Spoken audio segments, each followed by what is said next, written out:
கேம்பல்பேட் to Chennai ஷிப்லாக்கு வந்து 2வது நாள். பார்ட் 1 வீடியோ போட்டிருக்கேன். பார்க்காதவங்க ஐ பட்டனில் லிங்க் கொடுக்குறேன், டிஸ்கிரிப்ஷனில் லிங்க் கொடுக்குறேன், போய் பார்த்துக்கிறீங்க. ஆல்மோஸ்ட் இப்போ 2வது நாள் ஆகுது. உண்மையிலே முடியலைங்க, ரொம்ப டயர்ட் ஆகிடுச்சு. ஆக்சுவலாக நான் கேண்டீன் போய் தண்ணி பிடிச்சிட்டு போகலான்னு வந்தேன், ஆனால் முடியலை. அதனால் ரொம்ப சீரியஸாக சொல்கிறேன், ரொம்ப டயர்டாகிடுச்சு உடம்பு. அதனால் உட்காந்துட்டேன், படியிலே உட்காந்துட்டேன். பார்த்தாலே தெரியும் உங்களுக்கு. அதுக்கு காரணம் என்னென்னு பார்த்தீங்கன்னா வந்து அலையோட வேகம் உண்மையிலே ரொம்ப என்ன சொல்கிறது, உக்கிரமாக இருக்குன்ற அந்தளவுக்கு ரொம்ப அதிகமானா அதிகத்துக்கும் கொஞ்சம் கம்மி அந்தளவுக்கு இருக்குது. ஆனால் அதிகமாக இருக்குது, அந்த மாதிரி இருக்குது. அப்படி இருக்கும்போது கப்பலோட ஆட்டம் வந்து பயங்கரமாக இருக்குது. நம்ம கிரவுண்ட் ஃப்ளோரில் இருக்கோம். இன்னொரு விஷயம் உங்களுக்கு சொல்லி ஆகணும், கிரவுண்ட் ஃப்ளோரில் தான் வந்து கப்பலோட அந்த ஆட்டம் அலையோட வேகம் அதிகமாக இருந்தால் ஆட்டம் அதிகமாக இருக்குன்னு சொல்லுவாங்க. ஆனால் அது உண்மை இல்லை. கிரவுண்ட் ஃப்ளோரில் வந்து அலை வந்து மோதுனால சவுண்டு தான் அதிகமாக இருக்கும். டாப் ஃப்ளோர் தான் பயங்கரமாக ஆடும், தலையாட்டி பொம்மை கணக்கா. நீங்களே பார்க்குறீங்க, பாருங்கள் அலை எந்த அளவுக்கு வேகமாக இருக்குது, எவ்வளோ ஹைட்டு எழும்புதுன்னு. கிரவுண்ட் ஃப்ளோரில் இருக்கிறனால கப்பலோட அடிப்பக்கம் அப்படி தான்டா இருக்கும் அப்படின்னு நினைப்பீங்க. கடல் மட்டத்துலேருந்து இந்த பங்களாஸ் கொஞ்சம் ஹைட்டாக தான் இருக்கும். விண்டோ வரையும் இந்த அலை வருது. சில டைம் அந்த விண்டோ வழியாக வந்து டம்முன்னு அடிச்சுட்டு போகுது. அந்த இடத்துல நம்மளுக்கே ஒரு அள்ளு விடுது.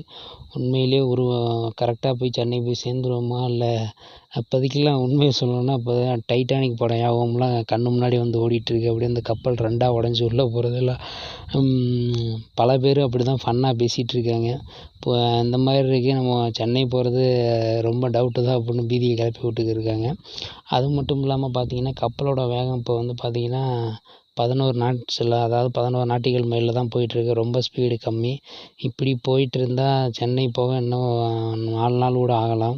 இப்போ பார்த்தீங்கன்னா நான் கப்பலோட கிரவுண்ட் ஃப்ளோரில் வந்து முன்னாடி பக்கம் அந்த அந்த ஷார்ப் எட்ஜ் இருக்குங்களா, அந்த முன்னாடி பக்கத்தில் இருந்து உட்காந்துருக்கேன். பாருங்கள் பின்னாடி எவ்வளோ ஷேக் ஆகுதுன்னு தெரியும். அப்படியே ஒரே தான் ஷேக் ஆகிட்டு இருந்தால் அந்த பாடி நம்மளுக்கு பழகிரும். கொஞ்சம் ஸ்மூத்தாகட்டும், திடீர்னு அப்படியே நம்ம அசந்த நேரம் பார்த்து டம்முன்னு தூக்கி போட்டு பரட்டினா எப்படி இருக்கும், அந்த மாதிரி இருக்குது. எப்படி சொல்லணும்னா, ஒரு ஊஞ்சலில் உட்கார வச்சு அந்த எண்டுக்கும் இந்த எண்டுக்கும் தூக்கி போட்டு ஆட்டினா எப்படி இருக்கும், அந்த மாதிரி இருக்குது. சரி அப்படி போங்கடா அப்படின்ட்டு தட்டு மாதிரி கேண்டீன் வந்தால் அங்கே விமலண்ணா படம் ஓடிட்டு இருந்துச்சு. என்ன படம்னு யோசிச்சு பார்த்தேன், அது தெரியல. சரி இதுக்கு மேலே நம்ம பாடி தாங்காது அப்படின்னு சொல்லிட்டு கேபின் போய் தூங்கிடலான்ட்டு தட்டு மாதிரி இறங்கி வந்துட்டுருக்கேன். உங்களுக்கு ஒரு டிப்ஸ் சொல்லிக்கிறேன், தயவு செஞ்சு உங்களுக்கு பஸ்ஸில் போகும்போது வாமிட்டு வருது அந்த மாதிரி பிரச்சனை இருந்தால் கப்பல் ட்ராவலில் முடிஞ்ச அளவுக்கு தவிர்த்துடுங்க. வேறு வழியே இல்லைன்னா போங்க. தயவு செஞ்சு தனியாக மட்டும் கப்பலில் போயிடாதீங்க, கேங்கோட ஃபேமிலியோடு போங்க, செம்ம ஃபன்னாக இருக்கும். அதையும் மீறி இயற்கையை ஒத்துக்கணும். இல்லாட்டி நம்ம கேங்கோடு போனாலும் சரி, என்ன ஜாலி மூடோடு போனாலும் சரி, நம்ம மைண்டு முக்கியமாக நம்ம உடம்பு ஒத்துக்காது.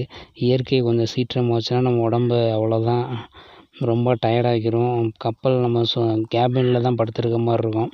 சரி ஈவினிங் ஆயிடுச்சு, இனிமேல் போய் நம்ம தூங்கிடலாம் அப்படின்னு தட்டு மாதிரி நம்மளும் கேபினுக்கு வந்து பார்த்தா, என்னடா பேக்கை காணோம், லக்கேஜை காணோம், ஒன்றையும் காணோம். இங்கே இருந்த ஒரு அங்கில் இருந்தார், அவரையும் காணோம். என்னடா நம்ம கம்பார்ட்மெண்ட்டு காலியாக கிடக்கு, லக்கேஜெலாம் அடிச்சிட்டானுங்கன்னு பார்த்தா அப்போ தான் தெரியுது நம்ம மயக்கத்தில் கம்பார்ட்மெண்ட் மாறி போயிட்டோம் அப்படின்ட்டு. இந்த இருக்குது நம்ம கம்பார்ட்மெண்ட்டு, அந்த அங்கிலும் உட்காந்துருக்காரு.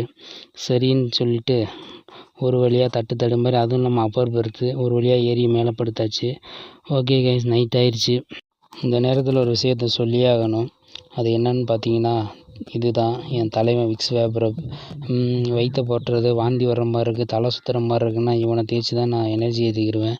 காலேஜ் படிக்கும்போது என் மச்சான் எப்போது சொன்ன ஒரு டிப்பு, மச்சான் விக்ஸ் வேப்ரப் தேய்ச்சிக்கோ, ஸ்மெல்லு அடிக்காது, ஆல்மோஸ்ட் வாந்தி வராதரா அப்படின்னு சொன்னான். அந்த டிப்பு இன்றைக்கி எனக்கு செம்மையாக ஒர்க் அவுட் ஆகுது. தேங்க்ஸ் மச்சான், லவ் யூ மச்சி. ஓகே ஃப்ரெண்ட்ஸு, நைட் ஆயிடுச்சு. இன்னும் 3 நாள் கப்பலில் இன்னும் ஆல்மோஸ்ட் 2 நாள் கம்ப்ளீட் பண்ண வேண்டியது இருக்குது. உசுரோடு இருந்தால் நெக்ஸ்ட் பார்ட் போடுறேன். நன்றி.